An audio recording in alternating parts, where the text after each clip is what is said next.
So regular viewers will be aware that every October I dedicate a whole month to movies around a specific spooky theme, in celebration of the spookiest season of them all. In the past, we've had a Halloween of zombie movies, the history of vampires, and the career highlights of Vincent Price.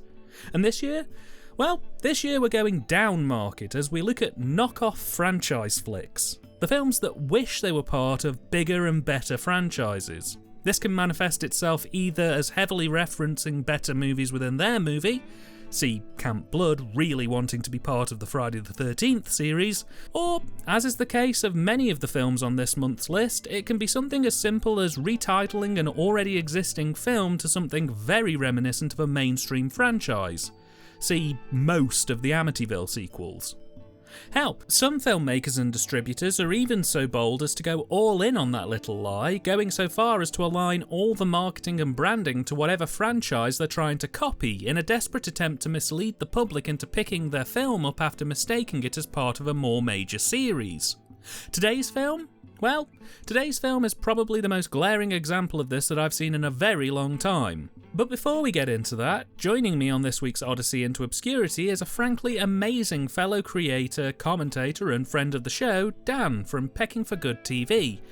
Man, it's great to have you aboard. Thanks. And from one Dan to another, it's a pleasure to be here. Nothing motivates me more to create videos than unearthing forgotten Genoir time capsules such as the one we are going to cover today. My channel covers almost exclusively obscure and forgotten Genoir films, and the occasional video game as well. I don't know, I just find it neat to be the first or only person to cover something on YouTube. Excellent stuff, great to have you on, man. And you're not wrong on genre time capsules, God help us all, as today's movie is 2006 Stranger, a Soulmate of Chucky, also known as Sweet Insanity. And I want to take a minute to just clarify something. Look at the artwork for this release. Take it all in. Good. Now, as an educated guess, you'd say this was going to be a killer doll movie. Maybe at a push one that references the Chucky movies, yeah? I mean, they even stylised the DVD menu for this release in line with the packaging, so you'd pretty much expect it to be some kind of cheap knockoff Chucky flick, right? Well, you could not be wronger if you tried, because this film has fuck all to do with the Chucky films. There's no reference to Chucky or anything from that series here. This isn't even a killer doll movie. Hell, there isn't even a doll in this movie. Dolls, toys and other plastic fantastic products are never seen, heard or mentioned within this. You literally could not get further from a killer doll movie if you tried with this thing. The film follows Stacy, your average 30-year-old high school girl. As we open, Stacy is having a nightmare where she's being chased around the streets at night by a mysterious stranger who says he knows her. After a while, things reach a rather tepid climax, at which point she wakes up, gets ready for school, hangs with her friend Angela for a bit, and talks about a camping trip she went on over the weekend. The pair idle for a bit, and then their friend Rachel rocks up to give them a ride to school. Once they get to school, Stacy goes to grab her books, and it's here that we're introduced to Christina, a goth girl who's new to the school and looking to make friends. It turns out that both Stacy and Christina are on the same rota, so the pair strike up a conversation and quite quickly make friends. It's during a particularly boring class on the subconscious, foreshadowing, that we're then introduced to the majority of our cast for the film, which consists of Stacy, Rachel, Angela, Christina, Stacy's kinda, sorta, on-again, off-again, not really a thing boyfriend called Ty, and a small army of dude bros who, I'm going to be honest here, are basically a hive mind, so while there are about 3 to 6 of them in the film, I'm just pretty much going to talk about them as one character, a collective if you will. The only important one you really need to know is the leader of the Dude Bros is called Rich, and he's easily simultaneously one of the blandest and irritating stereotypes of a bro I've seen in a long time. Anyway, after killing some time in the class that's pretty much entirely used to establish these characters, Stacy heads out and bumps into Ty, who apologises for abandoning her during the camping trip over the weekend. See, they were supposed to bang, but the right moment never came up and Stacy vanished for a decent chunk of the trip and can't remember exactly what happened, which she puts down to having drunk too much. Ty starts to build towards asking Stacy out, but he's interrupted by the Dude Bro army, who storm out of the class, spoil the moment and give Stacy just enough time to break off and head home. While walking back, Christina catches up to Stacy and the pair touch base on Christina's first day, her history and her family life. #infodump. It turns out that Christina's dad is pushing for her to go to therapy, her mum's an alcoholic and the pair fight constantly, so Christina prefers to be away from the house as much as possible. It's at this point that Rachel pulls up and offers Stacy a lift. She accepts, but after getting into the car she notices that Christina is nowhere to be found. It's also at this point that we get to see the man from Stacy's dream at the beginning of the film. It turns out he's real and seems to have some kind of stalking thing going on. Though, to be honest, the film's so half-hearted with that commitment, it's very easy to forget he's even in the film until the last 15 minutes or so. It's at this point that we're also introduced to Mr. Sutherland, an alcoholic ex-cop with mental health issues who was traumatised and kicked out of the force after he accidentally shot a kid trying to get into his house who Sutherland mistook for a burglar trying to break into a property. The Dude Bro army starts trying to take the piss out of him and Sutherland damn near runs them over before they clear off to go be Dude Bros elsewhere. And it's here that the main plot of the film really kicks in, as when Stacy gets home, her dad tells her that he's been asked to attend a conference in Palm Spring and that him and Stacy's mother have decided to make a weekend of it, meaning that Stacy will get the full run of the house to herself. Naturally, her parents warn her off having any house parties, but Stacy decides that a small get-together for a girls-only night doesn't really constitute a party. So, she tells Angela, who tells Rachel, who tells another girl and some of the Dude Bros and Ty, and before you know it, it's a house party, basically. Stacy also tells Christina, who's a bit non-committal, but says she'll go if she can. Congratulations, and many thank yous to those who are still with us at this point. Your reward is to now hear my daring account of how I waved through 60 minutes of California fuckboy and girl bullshit without Tommy Wiseauing my TV onto the neighbour's patio. Starting from where my esteemed and very patient colleague left off, the house party begins with Dude Bro with a beanie 1, or is it 2, or 3, recounting the story of Killer Cop Sutherland, how he shot dead an unarmed teenager and didn't see a day in court. So terrifying as to be almost true. Not soon after, Christina knocks on the back door of Stacy's house to come in, as it is a little known fact that goths were considered second-class citizens in California until 2008, and were not allowed to utilise the front door of a residence until then. Some more awkward sexual tension occurs between her and Stacy before asking her permission to go upstairs for an unquote nap. After that, we get another charming non sequitur as the stoner character tries to get an old guy to buy him a six-pack and calls him an asshole when he doesn't. What a riveting 42 seconds in an underexposed parking lot this was. This scene is made only all the more infuriating with the knowledge that Stoner Boy here avoids getting slaughtered, so a complete tangent, much like most of the scenes in the second act. Finally, we get something resembling a slasher film sequence as we take the perspective of some unseen creep as they voyeur to the girls undressing, a bit only for less than half a minute. Finally, we have our first kill, and it only took 14 minutes to get there, and boy was it worth the wait. Joey Bro and some girl I forgot the name of just screw on the backyard lawn before they are slain off camera by some unknown, shadowy assailant. That's it. Man, it's really hard to describe the events in this film.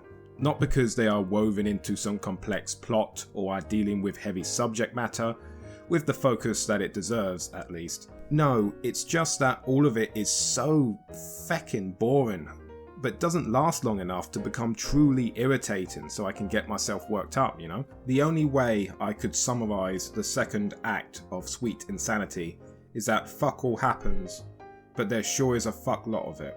There is one tiny sequence of note. One of the Dude Bros gets his fellow broski and beerski, and purely thanks to the score, an expectation for another kill is set up and then subverted. It is minute and be something I wouldn't even bring up if there was anything else to mention. But here we are. I've never really had a taste for red herrings, but right now I'm feeling very peckish. Two more dude bros, Jesus, it's like they're coming out of the woodwork, go over to old man Sutherland's house to basically feed their curiosity, and a bit of the old breaking and entering never hurt anyone. The old man then holds them captive at gunpoint, predictably. Across the road, a little cat fight between the guys breaks out at Stacy's house for some reason, and soon after that, Christina starts accusing one of the dude bros of raping her, completely out of the blue without any setup whatsoever. Simultaneously, Sutherland starts psychologically torturing one of the dude bros, and suddenly, our third act stumbles into gear. Stacy then gets a mood going on and turns off all the lights in the house because she just felt like it. Within 10 minutes, half the cast is dead, including one drill sequence which may or may not be a reference to Slumber Party Massacre. Stacy, with nowhere else to go in Lakeview Terrace, goes over to Sutherland's house as he's the one with all the guns. Fair play, if this former cop wasn't as useless as a wet sack of yeast and gets stabbed the moment he grabs a shotgun. Stacy becomes the final girl of sorts as she gets chased, finds her parents dead, and pummels the killer with a variety of carpentry equipment. Stoner Boy is back somehow with two girls who bought him his six-pack and is lighting up with them. They drive to Stacy's house, see that the lights are off, catch a glimpse in the rear view of Stacy struggling with the killer, pass it off as the herb, and then just drive off. Why? Just all of this. Why? To add insult to injury, the killer turns out to be Christina, and Stacy turned out to be a figment of her imagination all this time. I think that's the case, though maybe it's some commentary on the clique-based hierarchy of American high schools, the goth fantasizing about being the prep, but I have no clue, to be honest. The ending is just a huge mess. That's not a bad take, man, in fairness, though I'd interpreted the ending slightly differently. I'd thought that Stacy had been raped while on the camping trip by the dude bro. She mentioned disappearing for a chunk of a trip near the beginning of the film, and the trauma it caused triggered multiple personalities to manifest in the form of Christina as a manifestation of the sadness and internalised pain she felt as a result of the incident, and the killer as a way to manifest retribution without blaming herself for the murder. I mean, it's still a really stupid way to handle this kind of thing, but that was what I took from it. At least, that's what I think. Maybe you're right. I'm probably giving this film way too much credit anyway, thinking it's got some Heathers level ambition to it. Either way, Sweet Insanity leaves us on a confusing and anticlimactic note. I first heard about this film when I was first really properly getting into horror, and more specifically bad horror, well over 15 years ago. At the time, money was a bit thin on the ground, so it really was a case of only being able to afford whatever was in the DVD clearance bin at my local store. The day I saw this film, I also saw Halloween 4 on sale. It doesn't take a rocket scientist to figure out which one I went for, but given that the Child's Play films weren't really that easily accessible outside of ordering on Amazon, something I didn't really have access to at the time, the box art stuck with me. When I finally got round to setting up my channel, it was one of the first films I picked up because my tastes had changed and now I really wanted to see a cheap as shit knockoff killer doll movie. And now, after waiting all this time to actually watch and cover it, after dedicating a small part of my long-term memory to remembering that this movie exists, was it worth it? No. No, it fucking wasn't. For starters, the script is so bland and generic as to be forgettable whilst simultaneously doing just enough to annoy and irritate me. If you've seen any kind of stalker slasher from 1996 onwards, or hell, any slasher movie full stop from 1979 onwards, you've seen this film. It hits almost every trope these movies have and grinds them firmly into the dirt and is unapologetic about that. Don't expect this film to do anything to subvert your expectations. There's minimal to no plot twists, and what twists there are make absolutely no sense and could be spotted within 20 minutes of watching if you don't fall asleep before that. This is just beat for beat, mindless trudging through the motions, and I'm actually surprised that this film got made as late in the day as 2004-2005, given just how badly it handles its plot and character motivations. We have it all. The popular girl lead, the washed-up ex-cop who people are scared of but actually turns out to be alright, the slightly deranged killer, the assholes who drink, shag and smoke their way to the wrong end of a carving knife, the "oh no, he's cut the power to the house" moment, the comedy stoners. I mean, shit, even the big twist ending that Lex, Christina and Stacy are all one in the same fails to land because the film breaks its own rules multiple times throughout the runtime by clearly leading the audience to believe that these are separate people. Shots like Lex watching Stacy drive off after Rachel offers her a lift, scenes where Christina interacts with other characters where it's absolutely clear that people like Ryan and Ty are not talking to Stacy. These are clearly only here to mislead the audience into not immediately guessing the ending of the film, and in having them here, it means that when the twist is revealed, rather than me going, "Oh, that was quite clever," I went, "Oh, this film's just wasted my time," which is never a good feeling to end your movie on. The structuring and pacing makes coastal erosion look like F1 racing as we snail through 81 minutes that feel like 120, painstakingly clamouring from scene to scene with all the elegance of a botulism victim and none of the charm. It's just ridiculously padded with badly written conversations that just go on and on and on with seemingly no point and no end in sight. There's no clean second act. The first and third act just kind of collapse into each other as we go from a vaguely "I know what you did last summer" type affair to Slumber Party Massacre in a clunky and half-hearted mid-film gear change that just really didn't work for me. I mean, if you want an idea of how padded this film is, the end credits are over 5 minutes long, and this film has 2 intro sequences. 2! That's how badly underrunning this film was. Not content with a white titles on black background opening, after about 5 or 10 minutes of idle chatter between Stacy and Angela, the titles start up again, and the only question I was left with other than "when will this end" is how did this many people agree to work on a movie so devoid of charm and interest? And it's not just that. The dialogue is long-winded and inane, really badly written. It's largely border robotic lines that are only there to info-dump rather than compel me to care about the characters. The best way to describe the tone the dialogue's going for on this one is snarky after-school special, in the sense that none of the cast really break above something you'd see on children's television in terms of their performance. But because this is supposed to be a grown-up adult horror, every character has to have this fake veneer of cynicism and edginess, even when it absolutely doesn't suit the tone of the production or range of the cast. And a pet peeve that this film triggered repeatedly is that rather than letting our characters develop organically throughout the script's runtime, this film commits the cardinal sin of trying to force the audience to take a character on board by basically just having the other characters full-on describe each other's personality traits. It's not enough that Christina is a goth. Stacy has to pseudo-psychoanalyze her in an excruciatingly cringy scene where she basically just reads the character Bible extract on Christina aloud. It's bad enough that these characters are unlikable. I really don't want to have to put up with them cynically spoon-feeding me character notes because it thinks I'm too stupid to get what's going on. I had a bad time with this script. Sweet Insanity is a slasher film both of its time and out of it simultaneously, but neither period in question takes place in the subgenre's gimmick and mascot-laden autumn of the late 80s, where Child's Play made its name.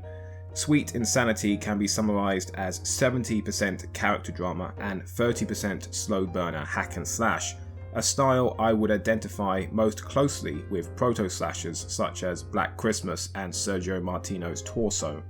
However, I also see this style in golden age slasher fare such as House on Sorority Row and Prom Night, films which put off the killing to the second half whilst baiting the audience with voyeur shots and more red herrings than you could find in a Victorian fishmonger.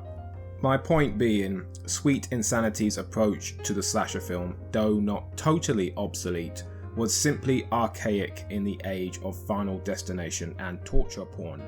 Personally, I do prefer the old school straight-faced chillers to the aforementioned meta-laden roller coasters and studio-shot extreme horror, but it's not hard to imagine horror film audiences of the mid-2000s feeling very different. Most of this film is really just a mid-2000s teen drama when you get down to it, complete with all the Gen X douchebaggery that one would expect, only with the added bonus of aforementioned douchebags getting killed. Most of them at least. Not much else regarding my thoughts on the script, since this film is essentially an extended episode of Beverly Hills 90210. I noticed a few reference points here and there from Psycho and the like, but what independent horror film hasn't done something like that? Sweet Insanity is by the numbers and is by far way too padded out. The script was written by Adam Weiss. He has 7 writing credits, mainly for horror films, with his last credit being in 2020. He does have a new film currently announced and in production though, which I wish him all the best on. The film was also co-written and directed by Daniel Hess, for whom this is his only writing credit and his only directing credit, though he does have a credit as a sound mixer for a film currently in post-production. Hess seems to mainly work in commercials and local television. He seemed to carve a pretty decent niche out of that, so good for him. On the direction front, I have quite mixed feelings. On the one hand, there are certain moments in this film where it really does feel like a shit was given vaguely about how this thing looks and feels. The opening nightmare sequence utilises coloured gels and chiaroscuro lighting along with slow motion and various low and high angle shots that really helps give the audience a feeling of unease. But then contrasting those good points, the pace of the editing for the sequence isn't too great. With horror and other high tension sequences, you want to build the tension with quick cuts and close-ups to really drive the feeling of the world closing in on your characters as whatever is coming to get them, comes to get them. But here, edits are long, drawn out. They use slow motion footage almost like it's a gimmick rather than a tool to be utilised where appropriate. Cuts just don't come quick enough, and this results in sequences that are just really fucking boring. And that's the horror scenes. The non-horror scenes are interminable, as we sit for what feels like days in head and shoulder reverse 2 and 3 shots as people info dump. There's just no life in this thing. It feels absolutely dead behind the eyes from a direction standpoint. It's not trying anything new. It's not bringing the director's mark to this film. And despite the fact that there are maybe 1 or 2 scenes that actually don't look too bad, this feels like a paycheck gig. And if it wasn't for the fact that I know that the director has written multiple versions of this film, originally it was a short story that got readapted into a feature, I'd have fully believed it was just shot for tape as something for the director's show reel. Probably the most disturbing element of this film isn't so much the fact that the direction is a bit hit and miss in terms of how it looks and feels, but rather that this film got an 18 certificate given that there's literally almost nothing here to warrant it being an 18 certificate. Gorehounds, brace yourselves, but a decent chunk of the kills that happen on screen are shown off screen. As in, you see the killer approach, it'll cut to something random, and then our victim will be dead on the floor. There's rape and sex scenes, all of which are fully clothed, actors not even grinding on each other, just sort of sat on top of each other, shot in the least appealing way I've seen in a film like this. Most of these scenes are either close-up headshots or at most framed from the chest up. There's zero nudity in this film, with the one shot of breasts that is present being tightly edited and managed so underboob is all you see, and it's blink and you'll miss it at that. They allude to drug use a handful of times, but the actors can't really do stoned acting, so everyone who puffs on a zoot just sounds like the turtle from Finding Nemo for the rest of the movie. It's just a really boring experience to sit through. And while I will be lenient given that this was Hess's first feature film, his direction of the cast isn't great either. Most of the cast will pick a spot on the set or at most a straight line and stay gorilla glued to it, like their lives depended on it. There's no fluidity to the performances, everyone just cranks out their lines, races to the end of the scene, and the feeling that they just don't want to screw up the take in places is palpable. I'm not kidding when I say that, to me personally, there are points in this film where the feeling that tensions were running high behind the scenes is almost palpable. Yeesh. Sweet Insanity has chosen to be an old-fashioned slasher, driven by cast chemistry and paced very slowly. Pretty much every post-Scream slasher was like this, as Scream itself, despite the meta bollocks, was a throwback to the early days of the slasher film, possibly in an attempt to redeem the subgenre's reputation that had been previously tainted by New Line cinema sequeldom and other corporate horror mirth. As a result of Scream's influence, every slasher film a decade or so after 1996 felt the same as if they were released in 1976. The only thing missing regarding Sweet Insanity is the lamp shading. It's an approach to the slasher film formula that conveniently eschews gore and nudity for much safer goals for a filmmaker, such as suspense and character development. 2000s era slasher films aspired to be thrillers, not exploitation, whether out of being frugal or being necessary to adapt to a more conservative market is unclear. Unfortunately, thrillers that don't focus on the sex and violence kind of need engaging, likable characters or clever plotting to sustain audience retention, and Sweet Insanity in this regard could not leave you more wanting. The direction in Sweet Insanity is distinctive, with even a little misdirection thrown in for good measure, though the lack of production quality lets down this more nuanced approach.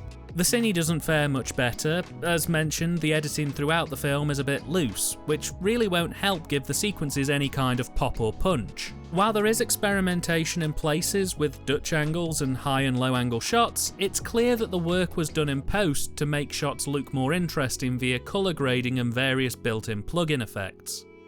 It is, at the end of the day, a film shot for function over aesthetic. Shots will largely follow Baby's first sequences, with mids and mid close-ups largely being the main go-tos for this one, and it seldom breaks out of that film school 101 setup.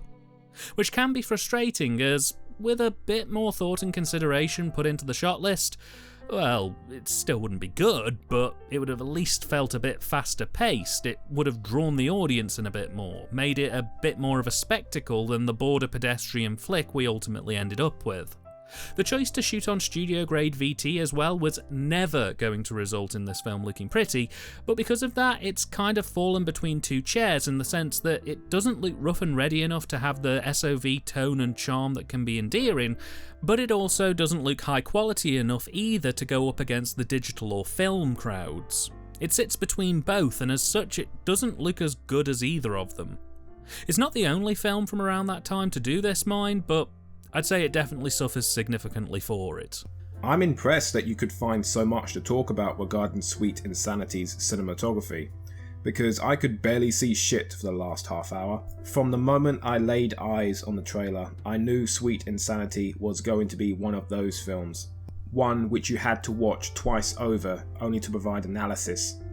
But I was proven to be wrong. I had to watch it 3 times.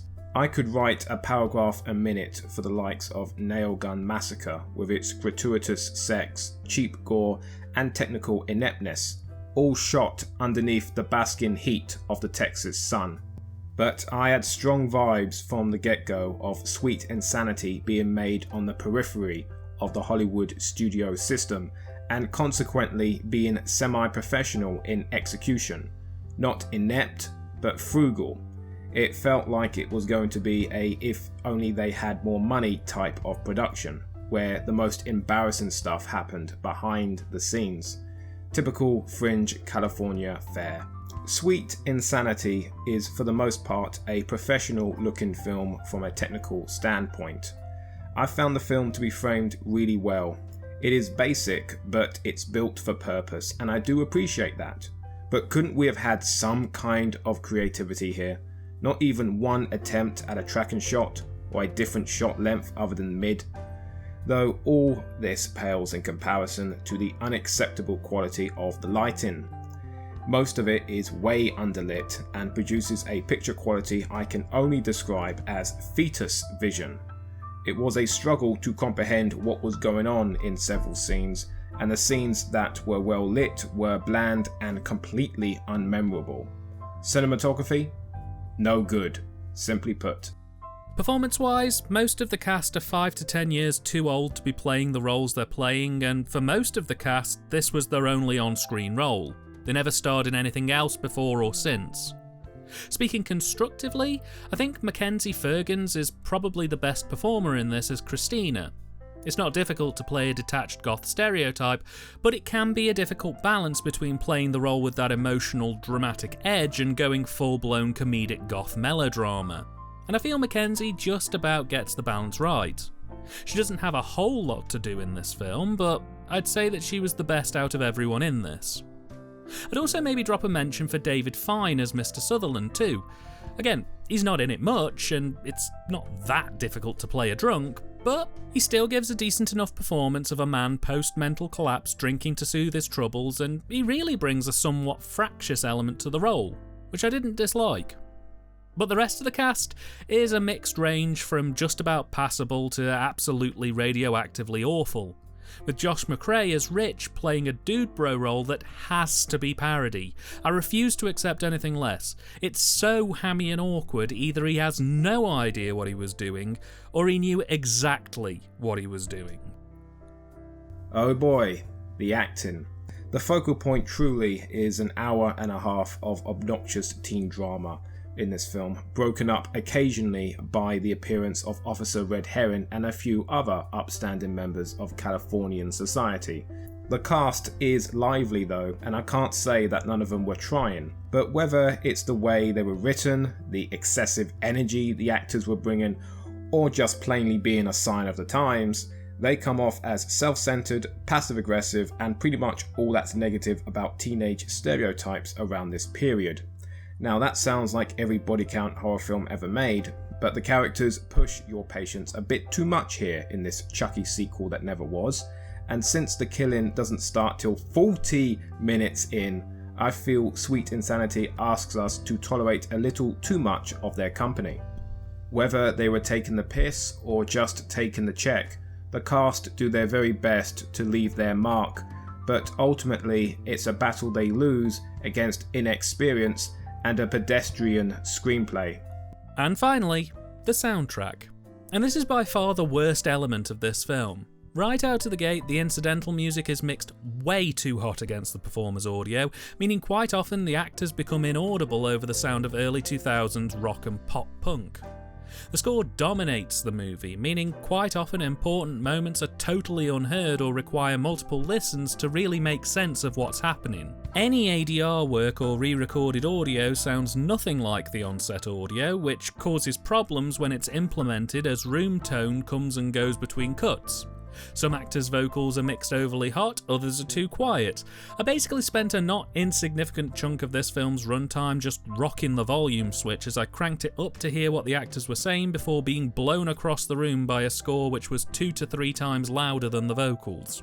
And that score is offensively 2000s. I was instantly transported back to my days of watching MTV2 and VH1 the second this thing kicked in. But it's not a fondly nostalgic score, it's the absolute worst excesses of that era's rock and rap scenes. In many ways, I almost have to applaud it for reminding me of just how selective you had to be in that era, because it's just so horrendous, simply dreadful. Not one I personally will be back for anytime soon. This might be the one aspect of Sweet Insanity that we disagree on. For most people who worked on this film, it was one and done. But the most shocking find on the IMDb cast and crew list was the film's composer. It was none other than Jasper Kidd, legendary video game composer, best known for his work on the Hitman series as well as other IO Interactive IPs such as the fondly remembered Freedom Fighters. The multi-award winning Kidd has also worked on franchises such as Borderlands, Assassin's Creed and Warhammer. It's truly baffling to me that Kidd composed the score for Hitman Blood Money the same year he composed this most routine of horror scores for Sweet Insanity. To his credit though, Kidd's score might be the most cinematic element of the whole picture. Though uninspired with its utilization of every MIDI sample you've ever heard in a 2000s horror film, he still creates a layered sound that gives some oomph to the generic sting-based composition that was more than likely a demand from him by the filmmakers. The music by Jasper Kidd, in my opinion, does a decent job at maintaining suspense nonetheless, and for the 2000s era Kerrang rock, I felt it gave Sweet Insanity a sense of a time and a place that otherwise would have made it completely unworthy of excavation. Kidd's score here is by far not his best, but it does serve its purpose. If the film has any sense of pacing, it comes from his music. Now, something we do completely agree on regarding the soundtrack is the film's atrocious audio mixing.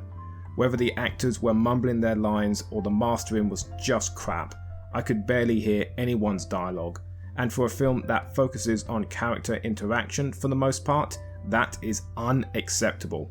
I couldn't even understand the ending due to this terrible mixing. It's just not on.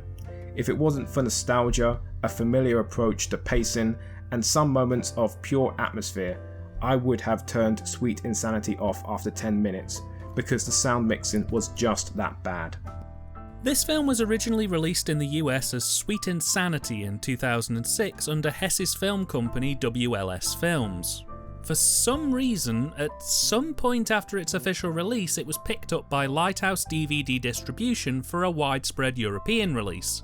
And I can only assume that Lighthouse took one look at this thing and decided that they absolutely couldn't release this under its original title without incurring major revenue losses.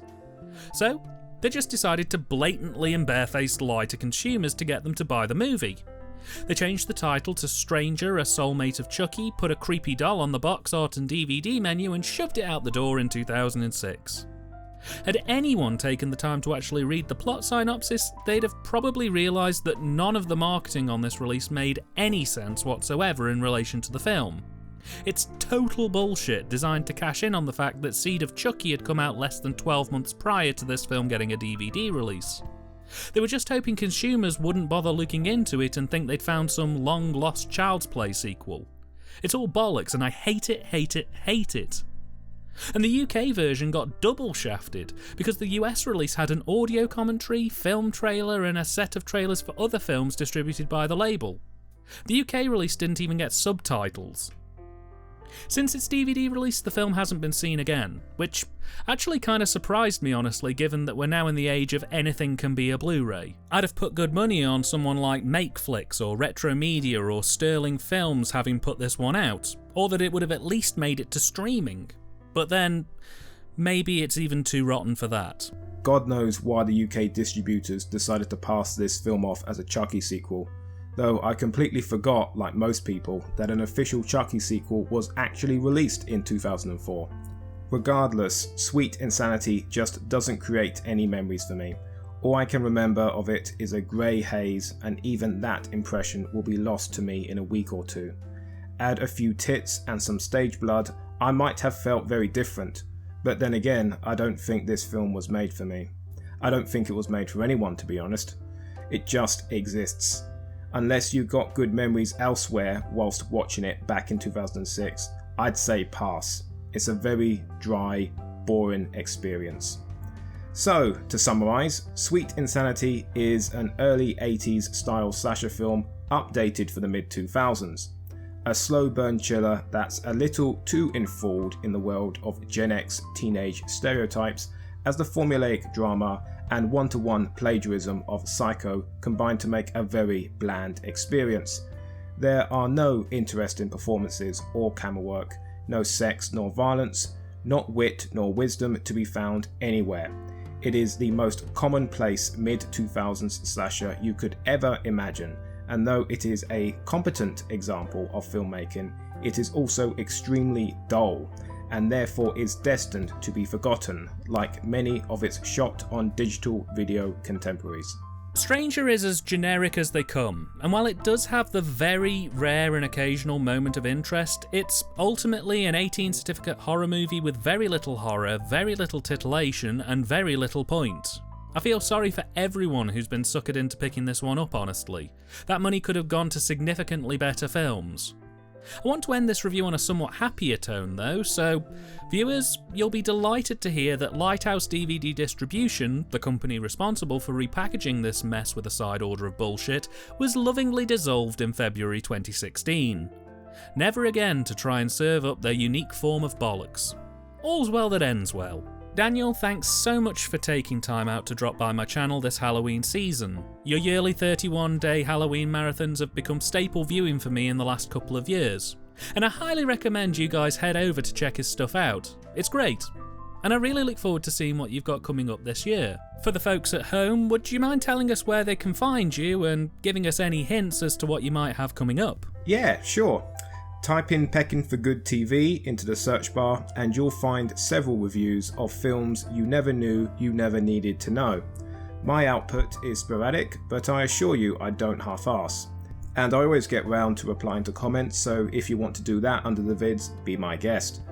I feel that this year's Halloween marathon is going to take a Mediterranean approach, with me delving into as many Italian Genoa obscurities as I can get my hands on. Dan, it has been emotional. We made it together, man. We made it together. And I can confirm the man doesn't half-arse. If you're looking for some of the best coverage of obscure and forgotten cinema, head to Dan's channel now to check him out. He's always a treat. There'll be links in the description. Well, now that we've cracked the seal on this thing, surely it can't get any worse. Surely.